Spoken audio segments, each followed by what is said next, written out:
What's up, everybody? Thralls Mellow here once again. I'm Necrotic Nick. I'm Jammin John. And we have an album review for you. So, one that we wanted to go over this week because we went over their last album all the way back, almost 4 years ago, was the latest offering from Necrowretch, Swords of Dajjal. This comes out on the 2nd of February on Season of Mist's underground activist imprint. It's been formed in 2008 in France. This is their 5th album overall. Again, we went over their last one, Ones from Hell, all the way back in 2020. And we were kind of eager to check this one out because remember liking that one. And, the style overall is very much like blackened death metal, I would say. It features former members of Cadaveric Fumes, which I'm still bummed that band broke up. Yeah, that's... Before the full length even dropped, they were broken up. I remember that. I remember when I saw they'd broken up, and I was like, they didn't even start. Yeah. Come on, no. I reviewed that. I was like, man, I already can't wait for the next one. And there won't be. And why does it already say they're split? Like, this just dropped. Anyway, I digress. But we wanted to go over this one because, we hadn't revisited this band in a while. And you know what? I'm really glad we did because I feel like something happened between these last two albums. While I really dug Ones from Hell, it's, very just gritty and heavy, lots of heavy black metal influence. I would definitely say this band leans a little bit more towards black metal.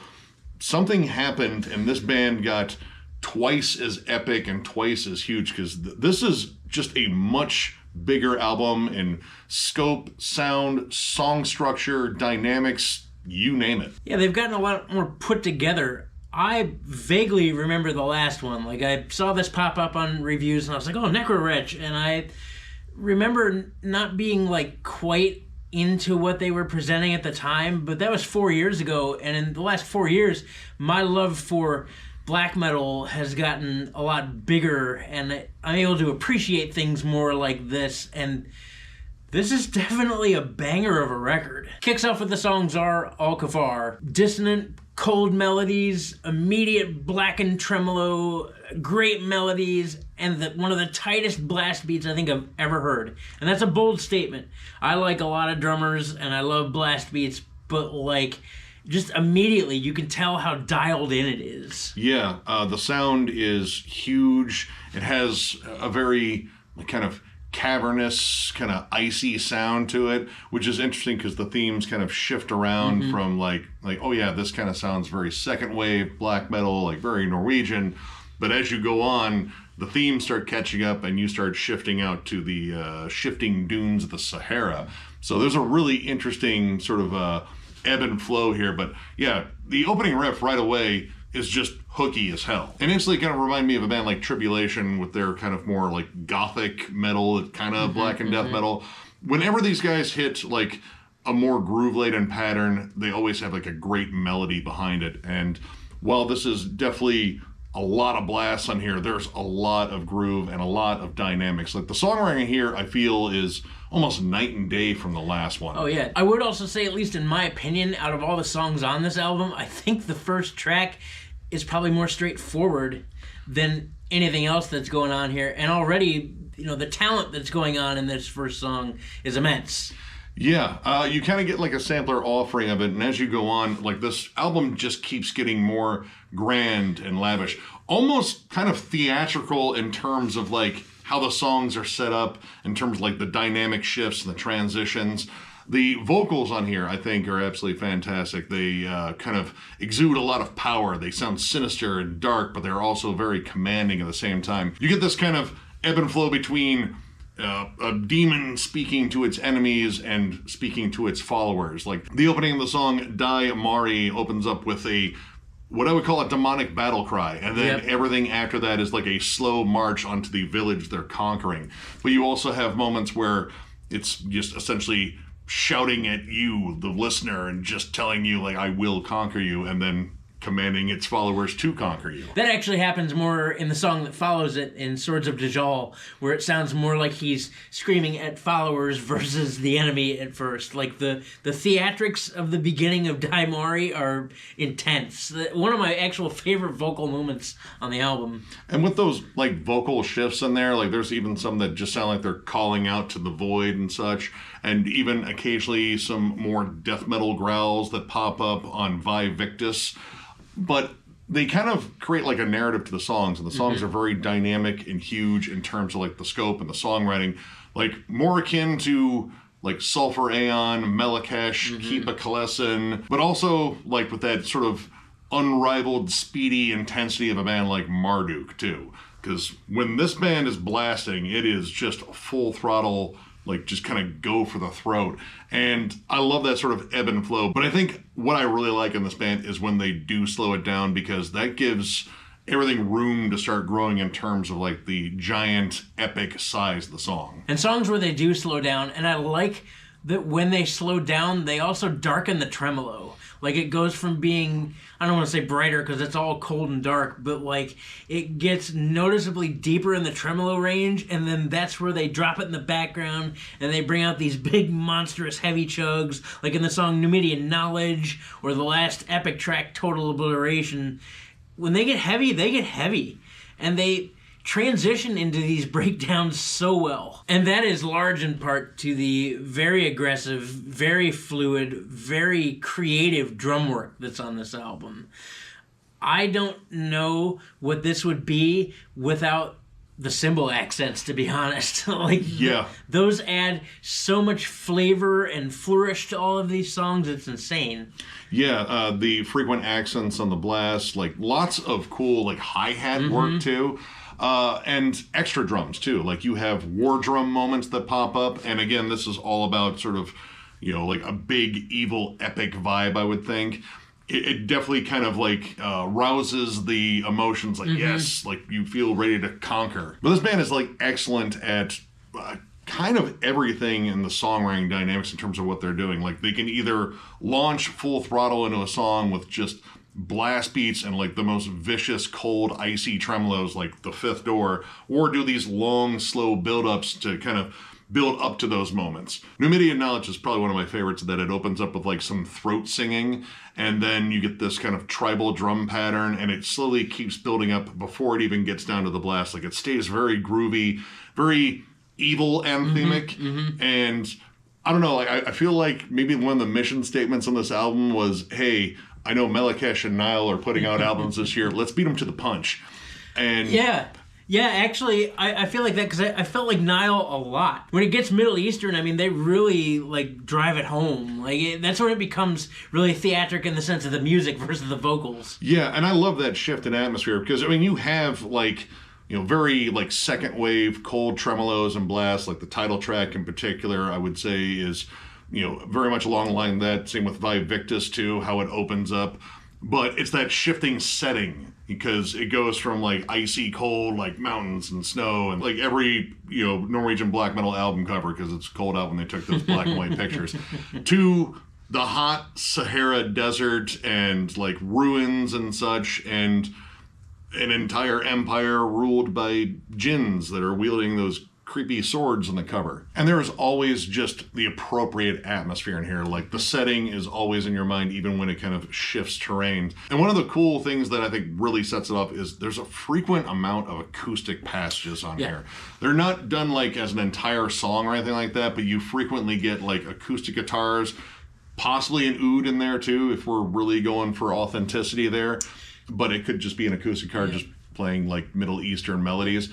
But how they pop in, like, you know, generally towards like, you know, a section where everything kind of drops out and then that's the next build up, but it sets sort of a mood and a setting every time they do it. And they're not typical acoustics in the sense that they're clean and bright. Like they're still very cold and still very like raspy almost. Like just the effects that they choose to use on them to bring in that emotive. There's nothing really like happy going on here. They're like dark chimes and such. Like, and they do that a lot with like the clean guitars because almost every riff on here is greeted with like killer lead melodies on top, and lead melodies that often morph into really, you know, just tuneful solos. Like not necessarily very like technical or shreddy, but very tuneful and appropriately epic, again, you know, to kind of fit the setting here. Like The Fifth Door. The Fifth Door has actually a very pretty lead in it. Which that's a cool one to bring up because I think that song is like one of the most intense overall up until you get to the bridge. And generally the bridge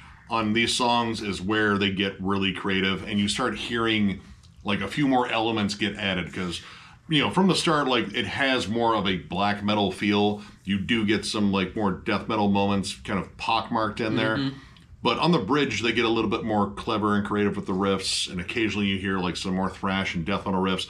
It started really popping up on Vae Victis. Vae Victis has thrash breakdowns. Like, there's a thrashy, chuggy breakdown. It was the first time I would say like the riffs get more chuggy rather than just kind of laying on the tremolo. Like, that song for the most part is downright heavy. The entire song, just the entire feeling of it, it broods. And playing off of that brooding setup, towards the end of that song, everything changes to flat out death metal. Like, the breakdown is super heavy. It gets super riffy, and we're talking a lot of low end chugs, and even the vocals go from this haunting, scream that he's had most of the time to a flat out death growl. And like, you're just like, fuck yeah. Yeah, honestly, like, they get a little bit more like death metal ghastly versus black metal ghastly, like almost kind of like Martin Van Drunen-ish. A little bit like that very dry, sort of throaty roar. And the last song, Total Obliteration, the tremolos even kind of shift. Before they have that more like high register, very icy, cold tremolo thing. These get way more like low register. They sound thicker, maybe a little bit more haunting or just darker in a different sense. Like closer to that of like fossilization. Like, it gets really dark. There's even some really interesting transitions on that song. Namely, the one that stood out to me was the whole machine gun chug section.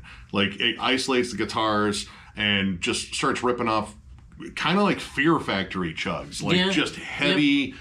staccato picking, and then that kind of segues into this really cool breakdown and lead section. And there's a lot of really interesting drum work in particular on that. Like, just clever accenting. The floor tom accents on that. Again, I got reminded of Slayer again for some reason, but like, it takes the melody and it makes it a little bit more prominent, and then the floor toms are gung, and it sets up really nicely with the chugs before it, and just gung, and it happens a bunch, and it just makes it feel like the end of an epic war battle.